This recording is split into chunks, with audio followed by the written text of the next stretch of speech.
Please. You sure? Okay. Counsel, you mentioned the self-defense, duress, necessity concerns in your opening. But this is a facial challenge, right? So we have to ask, is it unconstitutional in any application? And that would include cases where those circumstances don't exist. We don't have to address those in this case, do we? Your Honor, I think you do have to address them because the existence of such a defense is part of the crime, the definition of the crime. And so if, as the lower courts have consistently held, there either is no such defense or it is hen's tooth rare, then that plays into tooth rare. I haven't heard that in a while. I like that. That plays into the facial analysis of the statute.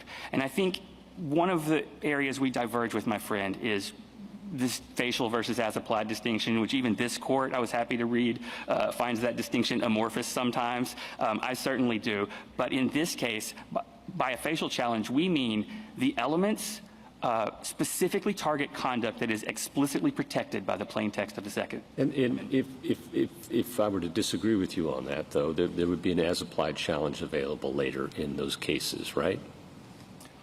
An as-applied challenge, well, if you were to disagree with me, yes, that's correct, George. And same thing when it comes to temporary dispossession. I understand your concern about permanent dispossession.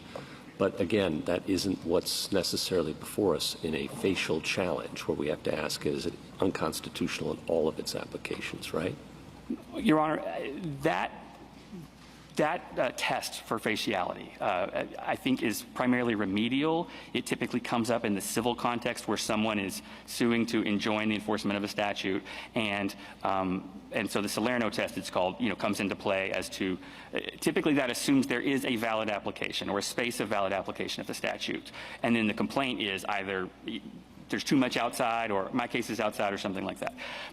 Ours is a facial challenge in the way that Lopez was a facial challenge, where the facts of Lopez were clearly within Congress's power under the Commerce Clause. This court found the facts of that case were person A was going to pay Lopez $40 to give that gun to person C after school. That's within the Commerce power, but the statute itself was not within Congress's power to enact. And so that statute failed as it then existed, the pre-amendment version of the Gun-Free School Zones Act, on its face.